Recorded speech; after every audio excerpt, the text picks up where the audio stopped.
sebelum saya menjawab pertanyaan, sebelumnya saya mengucapkan turut berbelasungkawa atas meninggalnya almarhum Haji Nasrullah alias Mat Solar yang telah meninggal dunia. Semoga beliau diterima amal ibadahnya, diterima iman Islamnya, dilapangkan kuburnya, dan diterima di sisi Allah Subhanahu wa Ta'ala. Dan juga keluarganya yang ditinggalkan, semoga diberikan ketabahan. Baik, menjawab pertanyaan tersebut, bahwa dengan meninggalnya beliau, yang pertama yang harus diperbaiki adalah gugatan, di mana ahli warisnya harus membuat surat keterangan waris atau penetapan waris dari pengadilan, dan berdasarkan hal tersebut kemudian gugatannya diperbaiki menjadi para ahli warisnya selaku penggugat. Nah, gugatan perkara tadi pada hari ini ditunda dalam rangka memperbaiki gugatan tersebut, dan memang sebaiknya tadi, sebagaimana pertanyaan tadi, sebaiknya memang diselesaikan dengan upaya perdamaian. Sejak sedari awal mungkin saya selalu memberikan hal seperti itu, karena kalau masuk litigasi, menang mungkin jadi arang, kalah jadi abu. Alangkah lebih baiknya kita mencari jalan keluar dengan win-win solution, di mana kita sama-sama menang, dan peradilan cepat, sederhana, dan biaya ringan dapat kita nikmati. Jadi cepat selesai. Bagaimana proses perdamaiannya? Proses perdamaiannya adalah yang pertama adanya kesepakatan dari para pihak. Kami di sini dengan klien juga sedang berupaya melakukan upaya seperti itu. Mudah-mudahan dalam waktu dekat ini tercapai kesepakatan perdamaian. Nah, kesepakatan perdamaian ini juga ada dua cara, bisa dilakukan melalui perdamaian dan juga bisa dilakukan di dalam pengadilan. Di luar pengadilan atau di dalam pengadilan. Nah, di dalam pengadilan dalam hal ini, sebagaimana sudah gugatan telah terlontar di pengadilan dan sudah disidangkan, maka nanti masuk ke ruang ranah mediasi. Setelah mediasi dilakukan, disitulah perdamaian akan ditempuh.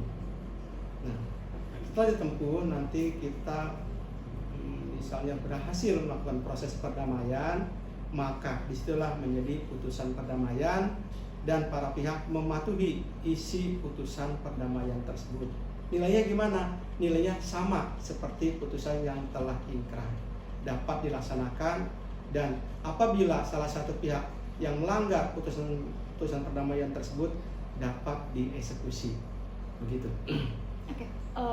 Tadi pengacara dari pihak penggugat menyatakan ada keinginan dari klien Bapak yang dianggap berlebihan untuk proses perdamaian. Ini seperti apa?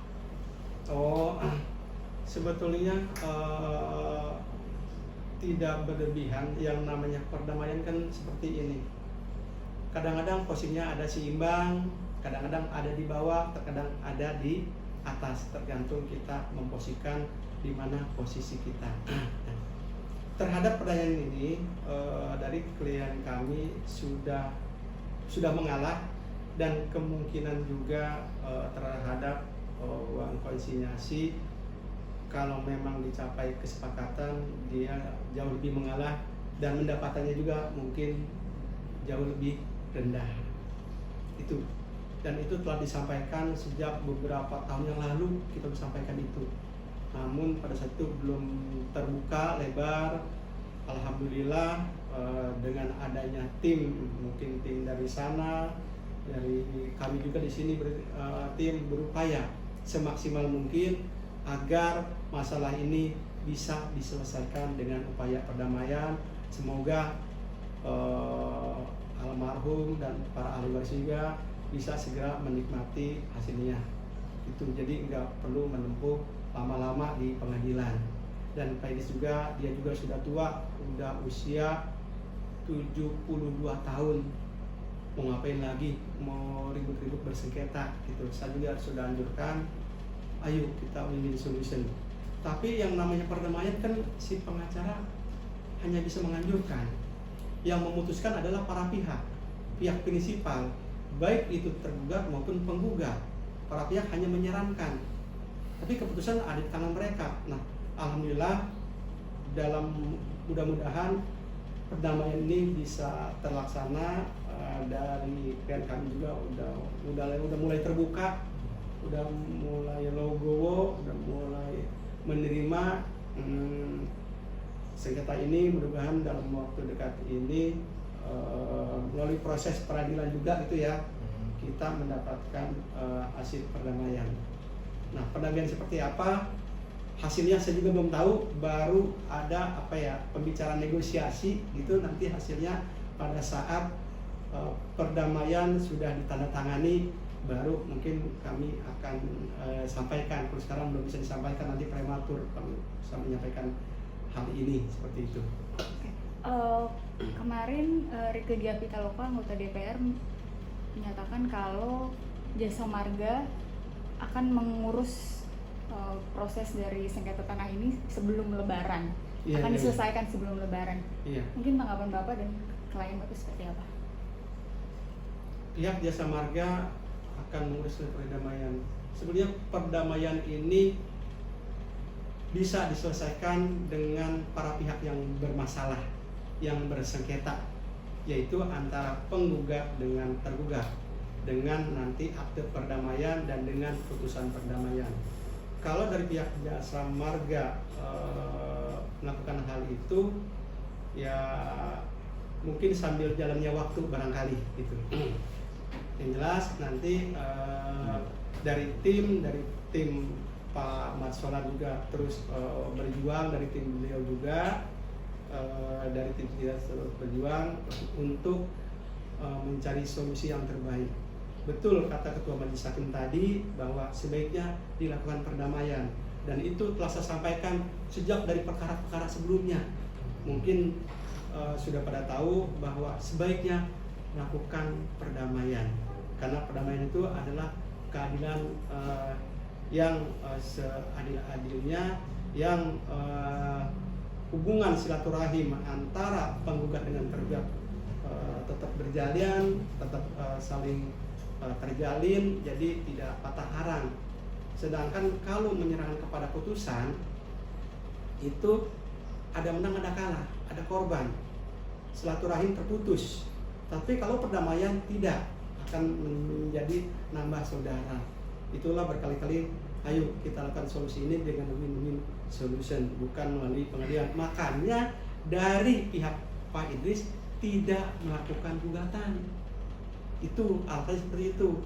Kalau melakukan gugatan, kalau ingin nggak mau damai sejak dari awal sudah melontarkan gugatan, sifatnya pasif menunggu gitu, karena nggak mau melakukan gugatan.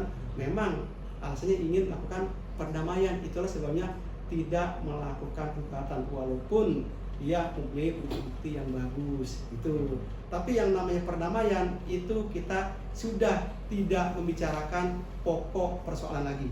Yang namanya perdamaian kita sudah tidak membicarakan bukti-bukti lagi. Kalau bicara bukti-bukti itu adanya di pengadilan, di materi substansi pokok perkara itu kita berbicara tentang bukti-bukti. Kalau di perdamaian kita tidak membicarakan tentang bukti-bukti lagi, sudah tidak membicarakan siapa yang kuat buktinya, siapa yang lemah buktinya, tidak begitu lagi. Kalau di damai itu, di damai kita tidak mempertimbangkan tentang pembuktian, tetapi dalam proses perdamaian yang diutamakan adalah kesepakatan, bukan bukti-bukti siapa yang menang, siapa yang kalah, siapa yang kuat, siapa yang enggak. Tidak, hal itu dikesampingkan dalam proses perdamaian. Jadi yang lebih banyak adalah kuncinya adalah kesepakatan dari para pihak. Berarti sebelum sidang selanjutnya di tanggal 9 April akan diupayakan pertemuan atau seperti apa, Pak? Nah, wacana di tanggal 9 April memang seperti itu. 9 April berarti setelah Lebaran ya? Iya. Iya. Mudah-mudahan dalam waktu dekat bisa cepat dilakukan proses perdamaian. Tetapi kalau ini masih di dalam ruang litigasi, masih terregister nomor perkara, kita masih mengikuti proses peradilan perkara ini. Itu. Kita ikuti dulu proses pengadilan, nanti kalau di tahap mediasi barulah nanti di mediasinya. Pak, dari pihak